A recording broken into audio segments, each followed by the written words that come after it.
Awe Holanda amanece com airo novo. Voto nang ta contar, conteo preliminar ta confirmar. Geert Wilders e seu partido PVV ta é gran ganador. Não com 35, sino com 37 assentos. A próxima 2 semanas o Conselho Eleitoral lo controla o resultado. 1 de dezembro, de forma oficial, lo dona o resultado final e 5 dias depois lo instala o caso representante novo na Den Haag. Contanificar que, maneira nós tabissa de bom papiamento, não tem água palavra. O direitista populista Geert Wilders a gana e com margem enorme. Aqui na Holanda, o sentimento não está alto de turbanda. Simpatizante de Wilders está expressar felicidade, alegria e também esperança. Mientras que de outra banda simpatizante de GroenLinks PvdA a subicaia na Utrecht e Amsterdam den rechazo de política de Wilders e seu partido. Mientras que muçulmana da teme para uma governação e política nova que lo discrimina a tradição, cultura e também a religião islâmica. O sentimento não está razonar rond Europa e mais allá. Wilders, sem dúvida, dia figura não prominente, pelo que é ola de nacionalismo populista extremo-direitista que está viva em Europa última década e que a organizar mês de movimento e partido político de país tão grande da Europa, maneira França, com sua Marine Le Pen, mas também Alemanha, Itália, Grécia e vários mais. Partido nacionalista particularmente anti-imigração. O partido aqui, sem dúvida, está dentro do parlamento de respectivo país, mas não queda em oposição.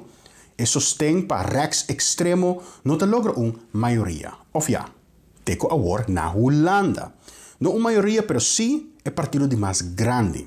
Holanda, um país de West-Europa completamente desenvolvido, um membro fundador da União Europeia, um país com um certo exemplo para direitos humanos. Holanda agora escolhe um líder anti-União Europeia, anti-imigrante, anti-Islam, que proíbe o Corão, escola islâmica e também o uso de burka em área pública. Of, ao menos, essa aqui é plano que sempre PVV e Geert Wilders está batendo. Mas é mesmo muçulmanen na Holanda, agora, dat teme para o que está na caminda. Nou, ik heb hier de partijprogramma van PVV en hier staat heel duidelijk dat er Nederland geen islamitisch land is en geen islamitische scholen, geen Korans, geen moskeeën en ook verbod op islamitische hoofddoekjes in overheidsgebouwen, inclusief de Staten-Generaal. Bent u geschrokken? Zeker. Zeker. Ik had echt niet verwacht dit resultaat. Wat betekent dit voor moslims in Nederland? Nou, onzekerheid. En voor moslims komt eigenlijk een moeilijke periode. En voor de toekomst eigenlijk. En dan als die programma van PVV wordt uitgevoerd met een kabinet. En dan is het voor moslims bestaanszekerheid is niet meer zeker. Dat betekent dat wij als moslims niet kunnen leven en onze gebed, onze religies niet kunnen uitoefenen. En dan kunnen wij ook niet doorgeven aan onze kinderen. Wij geloven in democratie en rechtsstaat. Het Nederlandse volk is gekozen. Daar heb ik respect voor. Alleen als moslim, en gelovig en praktiserend moslim, maak ik mij wel zorgen om. Wij gaan zeker om de tafel zitten en onze zorgen doorgeven en dan blijven praten met de overheid. We hebben geen andere keuze. Pero, Wilders que nós mira última semana não te parece de ter mesmo Wilders com a grita minder Marokkanen em seu speech notório de ano 2004. Última semana nós mira Wilders mais adulto, politicamente maduro e com a profilação mais claramente superior a outro líder durante o debate político. Seu slogan é holandês back na número 1, simbolicamente também para a lista de espera larguíssimo para a casa social, a razonar fuertemente com o povo. E tudo isso é um momento que de verdade, imigração e custo de vida, incluindo vivienda, é a preocupação principal da comunidade.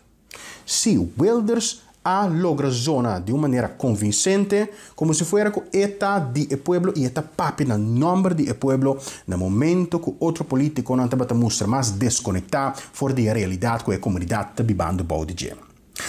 Então, o que também acerca está cambio de tono considerável. E Wilders que a gana eleição ayer, nota é mesmo Wilders que para e grita em um cenário minder Marokkanen e que proíbe o santo islâmico Corão e que está decidido para sacar Holanda fora da União Europeia. E Wilders que a gana ayer, então Wilders que está visto que agora aqui não tem hora para discussão riba Islam. Elo guarda e planan aqui, ela bisa den koelkast. E elo non interessa nangriba mesa durante conversazione pa un coalition novo. E Wilders aqui te papia de que bira minister-presidente elo asi su best pa eta e minister-presidente pa tour holandês sem importar bo pensamento of tambe religião. E mesmo Wilders aqui também te bisa que é consciente com a maioria de holandeses não te deseja passar fora da União Europeia. Cambio de tono basta drástico que está cria a impressão que Wilders possivelmente está movendo de rechts-extremo mas de direction sociaal inclusivo. Hoe gaat u dan premier zijn voor ook die mensen? Nou ja, omdat je, nogmaals, zover zijn we nog niet van premierschap. Maar stel dat je premier wordt, de grootste partij, dan moet je dat voor iedereen zijn. Dat is een andere rol dan de rol van oppositieleider. En ik heb dat ook bij uw collega's van de NOS, bij de NOS zelf, gisteren bij het debat en ook daarvoor gezegd dat je dat moet zijn voor iedere Nederlander. Ongeacht waar je vandaan komt, wat je geloof is of wat dan ook. Maar je moet wel een coalitie smeden ook. En mijn oproep, wat ik ook hier vanavond heb gedaan aan de andere partijen, is dat zo'n mega-overwinning van de PVV moet gerespecteerd worden. Dat is de kiezer die dat zegt en de kiezer die wat anders wil. En dat betekent dat alle partijen nu, de campagne is voorbij, we hebben nu de kiezer heeft gesproken, over zijn schaduw heen moet springen en moet kijken waar de overeenkomsten zijn. Ja, tegelijk wordt dat heel moeilijk. NSC heeft gezegd van nou, we zien het eigenlijk niet zitten, ongrondwettelijk wat u wil in het verkiezingsprogramma. En VVD-leider Jesse Gus zei gisteren nog, ja, je zou zo'n beetje het verkiezingsprogramma moeten verscheuren om met ons nog samen te werken. Luister, de kiezer heeft nu gesproken. En de kiezer heeft gezegd dat de PVV by far de grootste partij is geworden. Het zou zeer ondemocratisch zijn. Ik ga er ook vanuit dat dat dus niet gebeurt. Dat die kiezer buitenspel wordt gezet. Dat zou de kiezer ook niet accepteren. Die zou dat verschrikkelijk vinden. Dus ik denk dat wij nu allemaal over onze schaduw heen moeten springen. Moeten kijken waar die overeenstemmingen inderdaad zijn. En dan vervolgens met elkaar zaken moeten doen. Want we moeten Nederland vooruit helpen. Die hoop van zoveel mensen dat het anders moet in Nederland. Dat we die asielinstroom beperken. Dat we weer meer geld in de portemonnee van die gewone Nederlander zetten. Dat die woningen weer naar die Nederlander toe gaan. Die Nederlander weer op één, die agenda. Ja, die kan niet dadelijk door een mislukte formatie dat dadelijk Frans Timmermans daarmee aan de haal gaat of zo. Dat is ondenkbaar. Dus laten wij een poging doen. En dat moet kunnen lukken om er met elkaar uit te komen. Ik ben er hoopvol over. Nederland heeft gesproken. En dat zal gewoon wat mij betreft gaan gebeuren. Het meest omstreden punt in uw verkiezingsprogramma is wel de islam. Daarvan heeft u in het einde van de campagne gezegd dat is even wat minder belangrijk in het licht van alle andere grote problemen. Denkt u daarmee ook andere partijen die zo bevreesd zijn eigenlijk om met u samen te werken, toch over de streep te trekken? Jazeker, ik snap heel goed dat partijen, en dat onderschrijf ik ook nu, dat zij niet in een regering willen zitten die ongrondwettelijke maatregelen neemt. Dus dat gaan we ook niet doen.